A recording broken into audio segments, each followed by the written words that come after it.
محنت اور لگن کے ساتھ، پوری دھن کے ساتھ جس طرح کئی لوگ خدا کو تلاش کر لیتے ہیں، اسی طرح اپنے مقصد کو بھی پا لیتے ہیں۔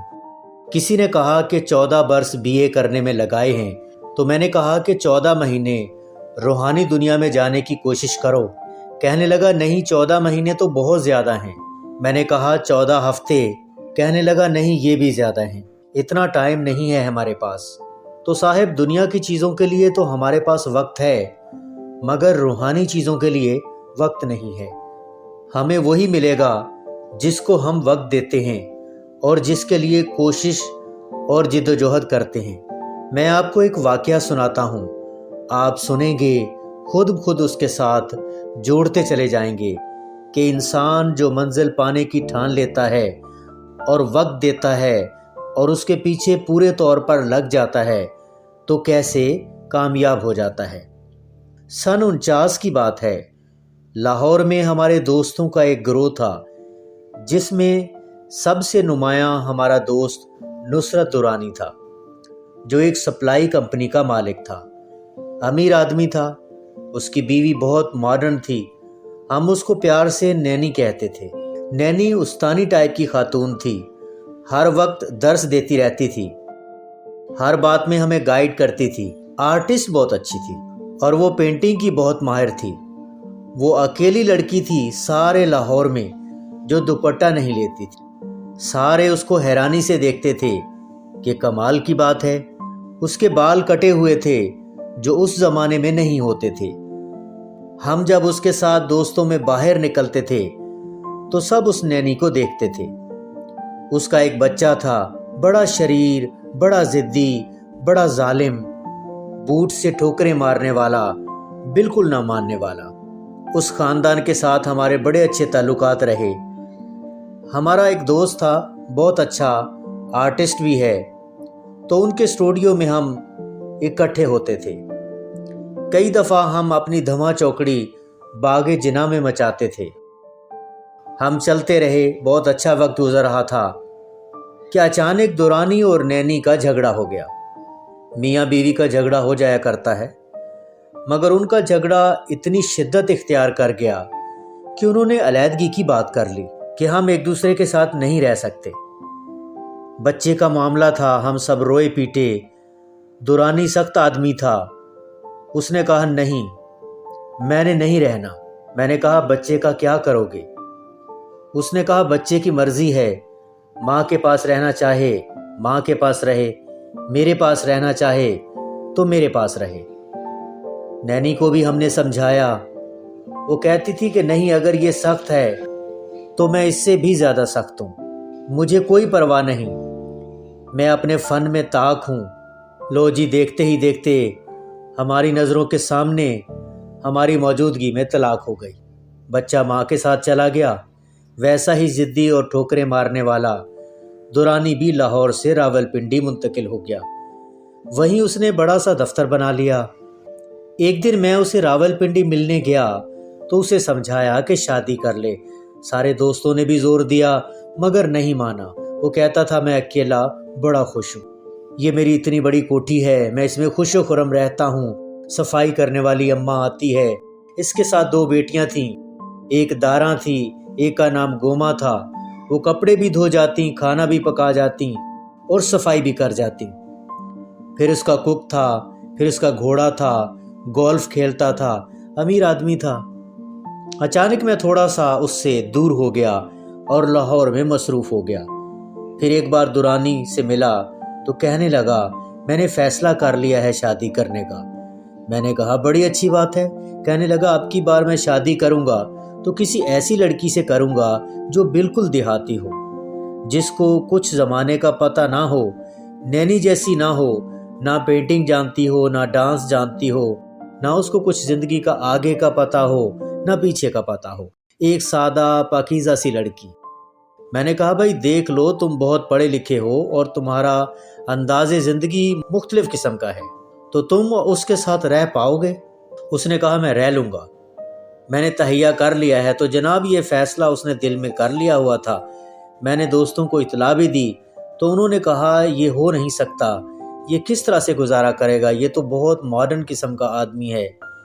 پھر میں 1 مہینے کے لیے کراچی آ گیا۔ واپس گیا تو اس نے کہا میٹ یور بھابھی۔ وہ ایک چادر میں لپٹی ہوئی لڑکی تھی، چہرہ دکھائی نہیں دیتا تھا۔ پھر اس نے مجھے سلام کیا۔ میں نے آگے ہوتے ہوئے دیکھا تو حیران رہ گیا۔ وہ گوما تھی جو ان کے کپڑے دھونے آتی تھی، کام کرنے والی کی بیٹی۔ اس نے اس کے ساتھ شادی کر لی، گوما کے ساتھ۔ میں نے سر پر ہاتھ پھیرا۔ دورانی نے کہا میں بڑا خوش ہوں اس کے ساتھ اور بہت اچھی زندگی بسر ہو رہی ہے، مجھے وہ نخرے والی نہیں چاہیے تھی۔ پورے 1 سال کے بعد 31 دسمبر کی رات تھی۔ اگلے دن صبح نیا سال شروع ہو رہا تھا۔ وہاں بہت لمبا چوڑا انتظام تھا۔ میں دورانی کے کہنے پر شام کو وہاں گیا تو وہاں غیر ملکی لوگ بھی موجود تھے اور سفارت خانے کے لوگ بھی جو باہر سے آئے تھے وہ بھی تھے۔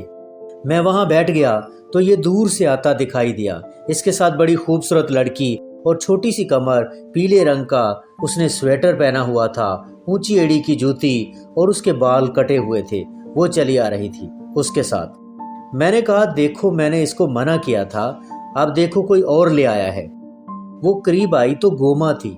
میں نے اسے دیکھا اور اٹھ کے کھڑا ہو گیا تو کہنے لگی آپ کیسے ہیں، آپ تو آئے ہی نہیں، یہ آپ کا بڑا ذکر کرتے ہیں جی۔ اب میں اس کی باتوں کا کیا جواب دیتا؟ میں اس کو دیکھ رہا تھا۔ جینز اس نے پہنی ہوئی تھی، نیلے رنگ کی اور پیلا سویٹر۔ چائے کافی مجھے پینے کا شوق تھا۔ انہوں نے کہا ابھی پیو گے؟ میں نے کہا ہاں، اور کافی پیتے ہوئے گوما کی طرف دیکھا اور اس سے پوچھا کہ داراں کہاں ہے؟ تو اس نے کہا کہ انہوں نے اس کو مکان لے کر دیا اور وہ وہاں گاؤں میں ہے، اماں بھی وہیں ہے۔ میں کبھی کبھی ان سے ملنے جاتی ہوں، لیکن اس کے انداز میں، اس کی گفتگو میں ایک بڑی تبدیلی آ گئی تھی جو کہ مجھے یقین نہیں آ رہا تھا کہ ایسی تبدیلی آ سکتی ہے اور اتنی جلدی۔ لوگ ہلا گلا کرنے لگے، میوزک بجنے لگا۔ گوما اس میوزک پر ایسا ناچ رہی تھی کہ دھم دھما دھم، وہ کسی پھرکی کی طرح گھوم رہی تھی۔ اس کا ڈانس ختم ہوا تو بہت تالیاں بجیں۔ وہ آ کر بیٹھی تو سمجھ نہیں آ رہا تھا کہ اس کو داد دوں یا نہ دوں۔ پھر ایک بندہ آ گیا تو اس سے آ کر کہنے لگا ایکسکیوز می۔ گوما نے کہا I am tired and will be ready after 5 minutes. میں نے جو اس کے منہ سے انگریزی سنی تو پوچھا یہ تم نے انگریزی کہاں سے سیکھی؟ کہنے لگی گفتگو میں آ جاتی ہے۔ میں نے کہا تم نے پڑھائی شروع کی ہے کیا؟ کہنے لگی نہ بھائی جان، مجھے پڑھائی اچھی نہیں لگتی، میں پڑھی لکھی تو نہیں، میں نے پڑھنا لکھنا بالکل نہیں سیکھا۔ تو میں نے کہا یہ جو تم نے انگلش بولی؟ کہنے لگی بول میں ٹھیک ٹھاک لیتی ہوں، سمجھ بھی لیتی ہوں۔ میں نے کہا یہ راز کیا ہے؟ کہنے لگی جی زبان کے جاننے کا راز اس کے بولنے میں ہے۔ وہ کسی زبان کو سیکھنے کا راز پا گئی تھی۔ اس نے کہا بولنے کا کمال ہونا چاہیے۔ اس نے بولنے پر توجہ دی اور کھٹا کھٹ بولنے لگی تو اس کے ساتھ کہنے لگی ہمارا اس کا جوائنٹ اکاؤنٹ بھی ہے، دورانی کا اور میرا سنگل بھی ہے۔ تو میں نے کہا تم اسے آپریٹ کیسے کرتی ہو؟ کہنے لگی میں اپنا نام لکھ لیتی ہوں، بس وہی میرا سائن ہے۔ 100 تک گنتی بھی سیکھ لی ہے، یہ صفائی کرنے سے بہت آسان بات ہے، اس میں تو میں تھک جاتی تھی۔ پڑھنا لکھنا تو بڑی کمال کی چیز ہے، اس میں بندے کو بغیر کچھ کیے عزت مل جاتی ہے۔ عجیب فلسفہ تھا اس کا۔ میں اس کی باتیں سن کر حیران تھا۔ اتنے میں ایک اور آدمی آیا اور اس کے ساتھ جا کر ناچنے لگا اور وہ ساری محفل کی جان تھی۔ جو بھی لوگ آتے تھے، خاص طور پر فارنر، وہ ان کے ساتھ ناچنا پسند کرتے تھے۔ پھر ہم نے کھانا کھایا اور ہم آ گئے۔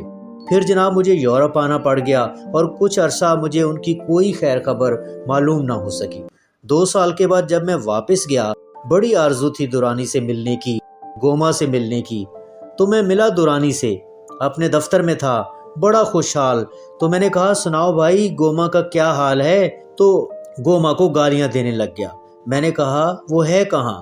تم اس طرح کیوں کہہ رہے ہو؟ کہنے لگا بس یار، وہ اس کا بڑا محبوب دوست تھا، ہالینڈ کا 3rd سیکرٹری تھا ایمبیسی کا، اس نے مجھ سے طلاق لے کر اس سے شادی کر لی اور ہالینڈ چلی گئی، وہ یہاں نہیں ہے۔ میں نے کہا کہ گوما ان ہالینڈ؟ کہنے لگا ہاں۔ تو میں نے کہا وہ وہاں کیا کر رہی ہے؟ کہنے لگا وہ ہم سے تم سے زیادہ سمجھدار ہے، اس کو زندگی گزارنے کا طریقہ بہت اچھی طرح سے آتا ہے اور وہ اونچ نیچ کو بہت اچھی طرح سمجھتی ہے۔ اور وہ اپنا آپ اپلائی کرتی ہے۔ اگر کہیں اس نے اپنا آپ روحانیت کی طرف اپلائی کیا ہوتا تو اس وقت پاکستان کی کیا پورے برصغیر کی ایک بزرگ ترین ہستی ہوتی، لیکن اس کا رخ دوسری طرف ہے، وہ کامیابی کے ساتھ زندگی بسر کر رہی ہے۔ تو میں نے کہا مجھے جانا ہے یورپ، تو پھر میں اس سے ملے بغیر نہیں رہ سکوں گا۔ خیر مجھے وہاں ہالینڈ جانے کا اتفاق ہوا، پتہ کیا اور اس کو ڈھونڈ نکالا۔ بڑی خوش و خرم تھی اور اس کا ولایتی خاوند نوکری چھوڑ چکا تھا۔ اس نے کوئی پرفیوم کی ایکٹیویٹی شروع کی تھی جس کو گوما سنبھال رہی تھی۔ میں نے کہا تم اس کاروبار کو کیسے دیکھ رہی ہو؟ کہنے لگی میں انگریزی بولتی ہوں اور آپ ڈچ زبان بھی بول لیتی ہوں۔ میں بڑا خوش ہوا۔ اماں اور بہن کا کوئی خط آتا ہے تو ان کو کچھ پیسے بھیج دیتی ہوں، وہ بہت خوش ہیں۔ میں نے کہا تمہیں آرزو پیدا نہیں ہوتی ان سے ملنے کی؟ کہنے لگی ہوتی ہے، لیکن یہاں کام وام اتنے ہیں، مصروفیات ایسی ہیں کہ میں اس میں لگی رہتی ہوں اور میں ان کی طرف توجہ نہیں دے سکتی، لیکن ان کا خیال ضرور رکھتی ہوں۔ مالی طور پر وہ بہت خوش ہیں، اس سے مل کے، اس کے ہاں کھانا کھا کے، پھر اپنے کام کر کے جو میرے ذمے تھے ہماری یونیورسٹی کی طرف سے، میں واپس آیا اور دورانی سے ملا، بہت خوش و خرم اور بہت اچھے موڈ میں۔ وہ کہنے لگے وہ گوما اس ڈچ کے پاس بھی نہیں رہی، اس نے اس سے طلاق لے لی ہے، برسلز کے ایک بوڑھے کے ساتھ شادی کر لی ہے جو کہ وہاں کی ایلومینیم فیکٹری کا مالک ہے۔ اس سے بڑھاپے میں کام سنبھالا نہیں جاتا۔ اب گوما ہنٹر پکڑ کر، جیسے سرکس ہوتی ہے اس طرح وہ فیکٹری کے ملازموں کو اتنے اچھے طریقے سے کنٹرول کرتی ہے کہ اس کو یورپ ایسوسی ایشن آف ایلومینیم کی نائب صدر بنا دیا گیا ہے۔ یہ راول پنڈی کے پاس گاؤں ہے، وہاں کی رہنے والی تھی۔ اس وقت میں اسے نہیں جانتا، 10 سال ہو گئے ہیں، مجھے نہیں معلوم کہ وہ کس حال میں ہے۔ خدا نے اسے بڑی صلاحیت دی تھی اور اس نے اپنی ساری صلاحیت ایک رخ کے اوپر چلا دی تھی۔ وہ اپنی دھن کی پکی خاتون تھی۔ دوستو، جب تک آپ کی کنوکشن اندر سے نہیں ہوگی، باہر کی لائی ہوئی تبدیلی کسی طرح سے بھی آپ کی مدد نہیں کر سکتی۔ اب ہم سارے مل کر اپنی گوما کو ڈھونڈیں گے، یعنی اپنی اپنی صلاحیت کو جو ہمارے لیے گوما کا درجہ رکھتی ہے۔